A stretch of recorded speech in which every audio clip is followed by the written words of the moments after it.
Irmãos, nós vamos passar o nosso estudo nesta noite. É sempre uma alegria poder compartilharmos a palavra de Deus. Hoje nós encerramos esta série de estudos sobre a doutrina bíblica da justificação. É sobre isso que nós temos trabalhado esse mês de junho. E a partir do mês de julho, nós teremos temas avulsos, né? E nós vamos estar tratando de temas avulsos, mesmo porque quinta-feira que vem eu vou estar com vocês e depois serão os presbíteros. Nós vamos, nesta noite, tratar, nós estamos falando da justiça, da fé, e hoje eu quero falar sobre uma fé genuína, a justificação pela fé, doutrina da justificação pela fé. E hoje eu quero trabalhar um pouquinho para encerrar esse contexto aí da justificação da fé, falar de uma fé genuína, a partir daquilo que nós encontramos na vida da igreja em Tessalônica. Tessalonicenses, capítulo 3. E a palavra de Deus, ela nos diz assim: pelo que não podendo suportar mais o cuidado por vós, pareceu-nos bem ficar sozinhos em Atenas, e enviamos o nosso irmão Timóteo, ministro de Deus, no Evangelho de Cristo, para, em benefício da vossa fé, confirmar-vos e exortar-vos, a fim de que ninguém se inquiete com estas tribulações. A fim de que ninguém se inquiete com estas tribulações. Porque vós mesmos sabeis que estamos designados para isto. Pois quando ainda estávamos convosco, predissemos que íamos ser afligidos, o que de fato aconteceu e é do vosso conhecimento. Foi por isso que, já não me sendo possível continuar esperando, mandei indagar o estado da vossa fé, temendo que o tentador vos provasse e se tornasse inútil o nosso labor.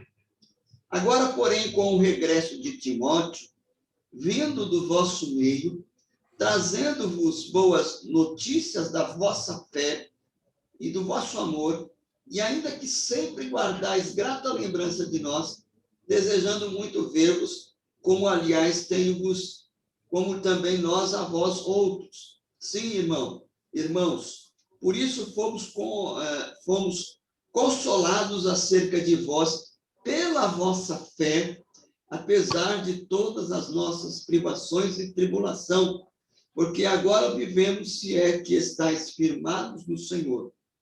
Pois que ações de graças podemos tributar a Deus no tocante a vós outros, por toda a alegria com que nos regozijamos por vossa causa diante do vosso Deus, orando noite e dia, com o máximo empenho para vos ver pessoalmente e reparar as deficiências da vossa fé. Ora, o nosso mesmo Deus e Pai, e Jesus de nosso Senhor, dirijam-nos o caminho até vós, e o Senhor vos faça crescer, aumentar no amor uns para com os outros, e para com todos, como também nós para convosco, a fim de que seja o vosso coração confirmado em santidade, isento de culpa, na presença do nosso Deus e Pai, na vinda do nosso Senhor Jesus, com todos os seus santos. Vamos orar mais uma vez?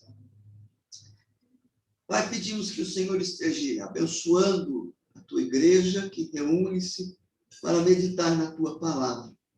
Fala conosco, ó Pai, orienta-nos, fortalece-nos, em nome do Senhor Jesus Cristo. Amém. Meus amados irmãos, nós podemos observar aqui, neste texto, e algumas coisas importantes a respeito da fé, daqueles que foram justificados pela fé e vivem agora para a glória do nosso Deus. Se nós olharmos o surgimento crescimento da igreja em Tessalônica, registrada lá no livro de Atos dos Apóstolos, nós vamos perceber que a igreja de Tessalônica, ela foi plantada num período muito curto de tempo.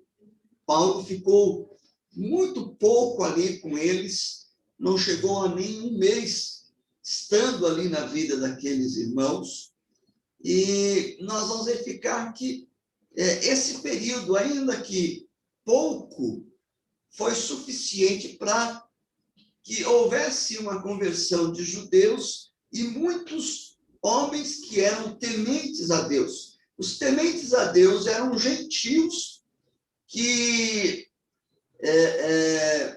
haviam ou viam no judaísmo uma verdade e que não se tornaram judeus, mas que caminhavam com os judeus na compreensão e no entendimento de Deus a partir da perspectiva do judaísmo. E estes homens gentios, que eram tementes a Deus, eles se converteram ali por ocasião da presença do apóstolo Paulo. No entanto, nós vamos verificar que há um período de intensa tribulação e perseguição com relação à igreja de Tessalônica. Nós vamos observar que os judeus, justamente por causa da atividade missionária do apóstolo Paulo, passaram a perseguir, de maneira que Paulo e os seus companheiros são obrigados a fugirem dali. Então, eles fogem de Tessalônica, vão para Bereia, mas os judeus, sabendo que Paulo estava lá em Bereia, vão também em Bereia e vão perseguir a Paulo, de maneira que agora ele se desloca para Atenas. Então, ele vai para a região na Grécia, ali na cidade de Atenas, e lá foge destas perseguições. Estando ali em Atenas, ele tem uma preocupação. Como é que estariam os seus filhos na fé, lá na cidade de Tessalônica, diante de tão grande perseguição? Será que estes homens que ouviram a mensagem e que se converteram haveriam de permanecer firmes ali em Tessalônica? Então, essa é a inquietação que paira no coração do apóstolo Paulo, e ele fala disso, como nós vimos aqui no texto, até o versículo de número 4 e 5, né? E ele vai dizer que foi por isso que ele resolveu enviar Timóteo. Então, Timóteo está entre o grupo que havia estabelecido o evangelho ali em Tessalônica, e que tinha ido com Paulo até Atenas, fugindo das perseguições, mas Paulo, ele vai mandar Timóteo para saber.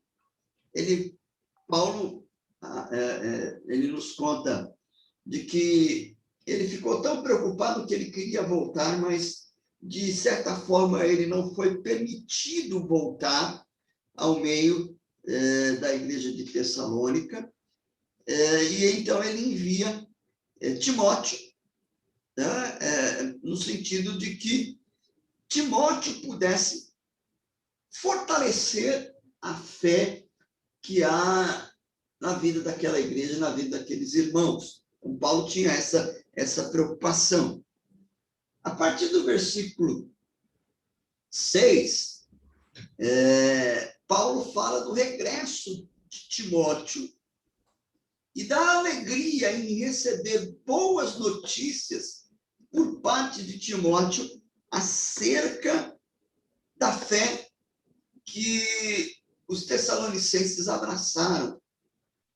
Então, ele se alegra porque aquela pregação do evangelho produziu, de fato, uma transformação e gerou no coração da igreja de Tessalônica, ou na vida dos irmãos ali em Tessalônica, uma fé autêntica, uma fé genuína, né? Então, a justiça que justifica, ela se revela numa fé genuína. Então, eles vão demonstrar uma firme convicção, confiança, né? Então, apesar do pouco tempo de Paulo entre eles ali, as boas novas do Evangelho, ela frutifica, produz uma fé genuína. Deus operara de forma tão grandiosa entre os tessalonicenses, de modo a transformar a vida deles e firmar estas vidas na fé. Então, a confiança que eles demonstraram na obra salvífica de Cristo e nas promessas gloriosas do nosso Deus era autêntica, real. Assim como esses irmãos, nós vamos aprender aqui algumas lições que são importantes acerca de uma fé genuína. Então, aqueles que são justificados pelo poder, pela graça e pela fé em Cristo Jesus, devem evidenciar uma fé genuína, uma fé que frutifica, e é isso que nós estivemos mostrando e falando até a semana passada. Então, nós vamos verificar hoje quais as características desta fé genuína, esta fé que frutifica daqueles que são justificados em Cristo Jesus. Então, nós encontramos aqui no texto algumas verdades que nos são bastante importantes. São 3 verdades que nós vamos estar trabalhando com vocês, tá? A primeira verdade é que a fé genuína, ela é confirmada pelas provações. Essa é a primeira coisa que nós devemos trazer em mente. A fé genuína, ela é confirmada pelas provações. Se nós observarmos o texto, nós vamos verificar que Paulo vai dizer que a mensagem do Evangelho, a proclamação das boas novas de salvação por parte de Paulo e os seus companheiros ali em Tessalônica, trouxe bênçãos de uma nova vida e com ela vêm também as provações. Paulo, no versículo 3, ele vai dizer o seguinte, então ele está preocupado, e ele vai dizer, olha, a fim de que ninguém se inquiete com estas tribulações, porque vós mesmos sabeis que estamos designados para isso. Paulo vai dizer, olha, eu fiquei preocupado com vocês por causa das perseguições, das tribulações, e é por isso que eu mandei Timóteo para fortalecê-los na fé, para que vocês permanecessem firmes, mas vocês devem saber que uma vez que nós somos justificados e evidenciamos uma fé genuína, esta fé, ela precisa ser comprovada, e ela é comprovada, ela é autenticada por meio das provações. Então, vejam só, Paulo vai dizer que nós fomos destinados para isto. Então, em todo o Novo Testamento, a ideia de aflição, de sofrimento, é uma ideia comum e normal para o cristianismo. Só para estes cristãos, entre aspas, modernistas, né, que pregam um outro evangelho, a aflição é sinônimo de pecado. Não, a Bíblia não ensina isso. A Bíblia nos mostra que o sofrimento, ele faz parte da normalidade da vida cristã. Aliás, o próprio Senhor Jesus Cristo disse isto. Ele diz que no mundo nós passamos por aflições. E, na verdade, como disse um pregador, as tribulações, elas são uma evidência da genuinidade da nossa fé e penhor da herança na glória vindoura. Então, vejam só, se o nosso evangelho, se a mensagem do Senhor Jesus Cristo, essa mensagem que nos transformou e que agora nós proclamamos, ela vai produzir, sim, uma inquietação a ponto de nós virmos a sofrer por causa desta fé. Pedro, o apóstolo, ele vai nos ensinar que nós enfrentamos por breve tempo aflições, a fim de que a nossa fé seja comprovada e produza a glória e honra do nosso Deus. Está lá na primeira carta do apóstolo Pedro, no capítulo 1, versículos 6 e 7. Vejam só o que Pedro vai dizer aqui, né, na sua epístola, de modo muito claro. Nisto exultais, embora no presente, por breve tempo, se necessário, sejais contristados com várias provações. Então, a provação, elas são variadas, são de diversas formas que nós enfrentamos essas tribulações. E aí, no versículo 7, ele diz a finalidade: para que, uma vez confirmado o valor da vossa fé, muito mais precioso do que o ouro perecível, mesmo apurado por fogo, redunde em louvor, glória e honra na revelação de Jesus Cristo. Então, a Bíblia nos diz que as provações, elas confirmam a nossa fé. Agora, é interessante que Deus, ele não nos abandona nas nossas lutas. Por quê? Porque ele sempre provê a nós alento em meio a essas lutas. Deus vai nos dizer que nós nunca somos provados ou tentados além daquilo que nós podemos suportar. E aqui, por exemplo, nós vemos a experiência vivida pelo apóstolo Paulo, que envia Timóteo para estar com eles, para que a fé pudesse ser fortalecida, para que aqueles irmãos pudessem ser animados e não desanimados. Então, quando nós passarmos por tribulações, devemos nos alegrar. Não porque nós gostamos de sofrer, mas nos alegramos porque estas provações evidenciam que a nossa fé, ela é autêntica, ela é genuína, e por isso tem gerado um incômodo na vida das outras pessoas, a ponto de quererem nos perseguir. Então, essa primeira lição que nós aprendemos a partir do texto aqui de Tessalonicenses.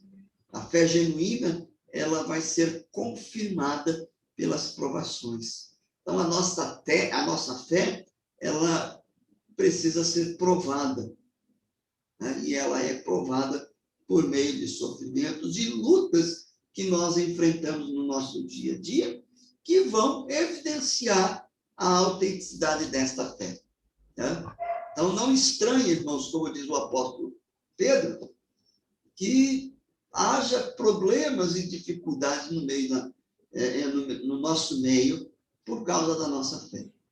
Segunda verdade que nós entendemos aqui é que a fé genuína, ela é firmada na palavra de Deus. É interessante nós observarmos isso, porque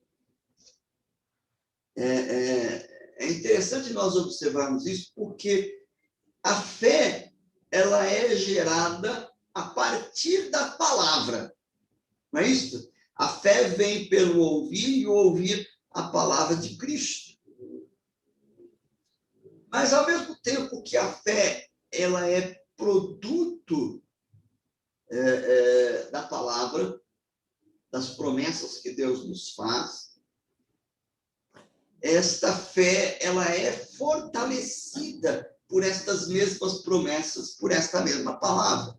Então, vejam só, Paulo, como eu disse, ficou pouco tempo entre eles, mas o curto período de tempo que Paulo esteve ali na igreja, na cidade de Tessalônica, ele pôde examinar as Escrituras explicando e demonstrando a partir daquilo que a Bíblia nos diz acerca da pessoa de Cristo e da sua obra.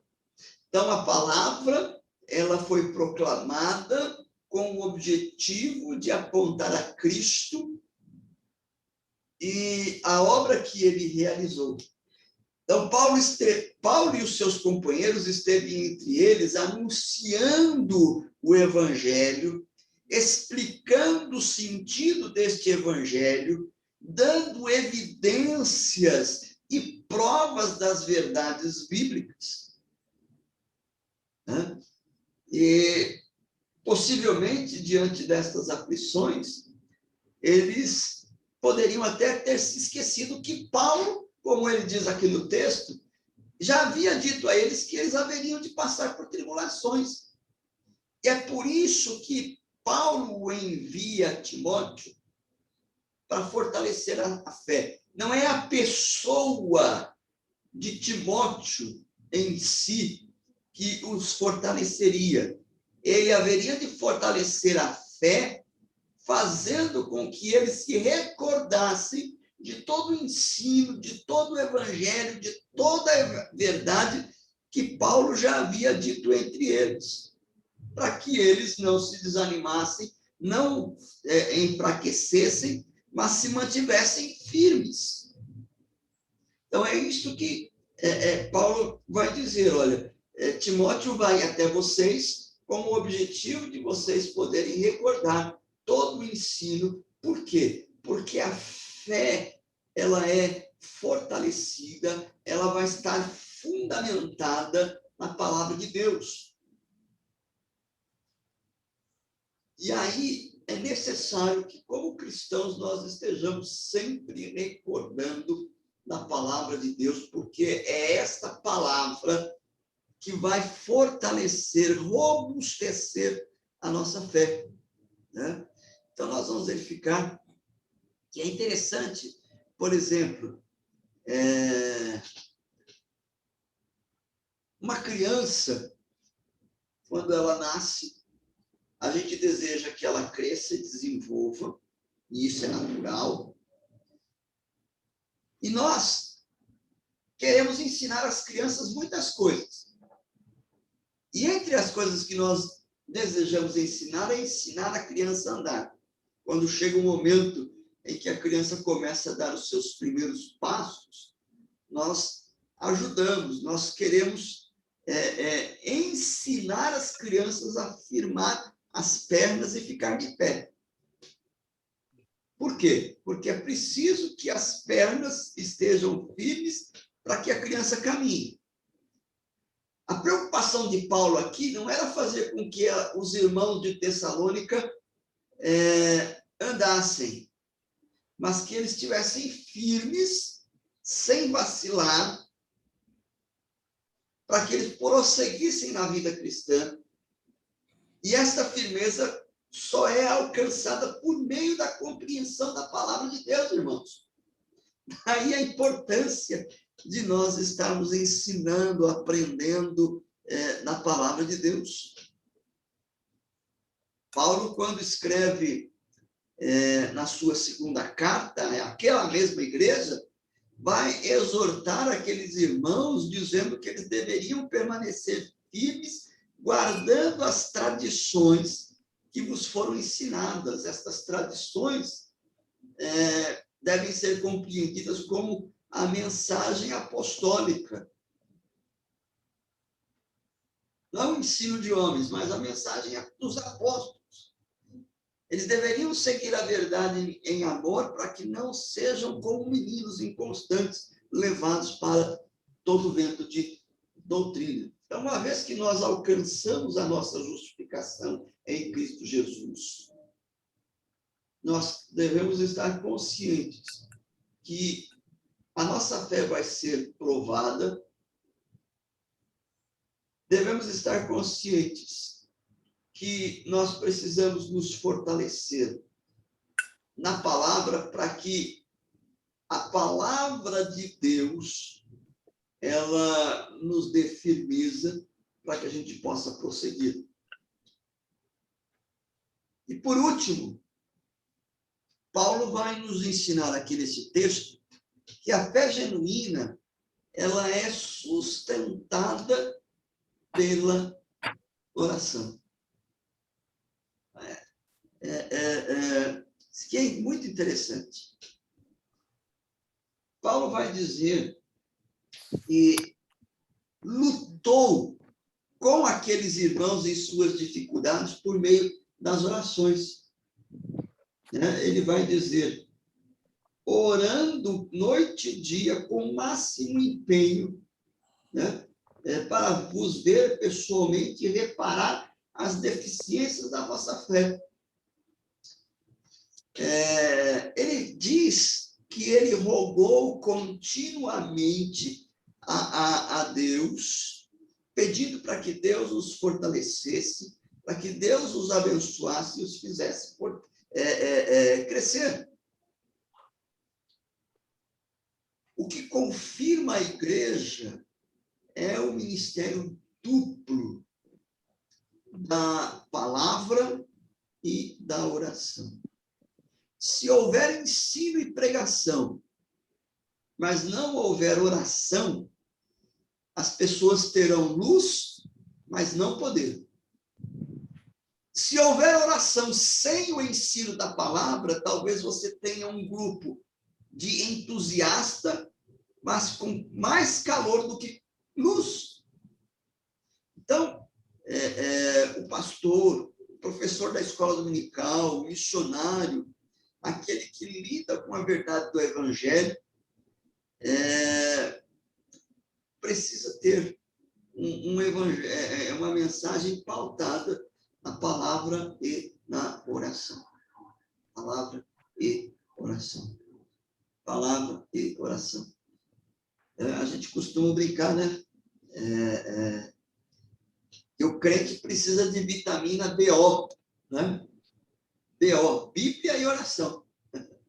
Essa é a vitamina que dá sustância, né? Como diz o reverendo Jeremias, lá na 8ª de Belo Horizonte, sustância é a Bíblia e a oração. Esse é o segredo de uma vida cristã, cuja fé é fortalecida, é genuína, é autêntica. Então, irmãos, nós precisamos estar focados nisso, trabalhando nisso, para que o evangelho não tenha sido pregado entre nós em vão. Paulo é bastante claro quando nos ensina que as provações autenticam a nossa fé, confirmam a autenticidade da nossa fé. A fé genuína, ela é firmada na palavra de Deus e sustentada pela oração. Portanto, não devemos estranhar o fogo ardente em nosso meio, destinado para nos provar e aprovar. Mas, em meio às lutas, devemos nos dedicar ao estudo das Escrituras e à prática da oração, que nos dão todo o suporte para permanecermos firmes em nossa fé. Que, de fato, nós possamos ser cristãos bem firmados, bem estabelecidos, que caminham seguros na verdade de Deus, sabendo que nós vamos enfrentar lutas e tribulações, mas que, sustentados pela palavra e pela oração, podemos ter uma fé robusta, forte, inabalável, e que, portanto, sem dúvida nenhuma, frutificará em frutos de justiça para a honra e glória do nosso Deus. Deus assim nos abençoe ricamente. Presbítero Nelson, nos dirija a Deus em oração, por gentileza. Santo e eterno Deus, nós somos gratos a Ti, porque Tu nos tem guardado e nos tem abençoado em todos os dias da nossa vida, Senhor. Ó Deus, nesta noite nós pedimos para que nos fortaleça, para que possamos aprender, Senhor, cada vez mais da Tua palavra, ó Pai. Para que possamos orar sem cessar, ó Pai. para que a nossa vida seja sustentada pela nossa oração e comunhão contigo, ó Pai. Ó Deus, perdoa, Senhor, os nossos pecados e nos guarde no teu conhecimento e na tua palavra, ó Pai.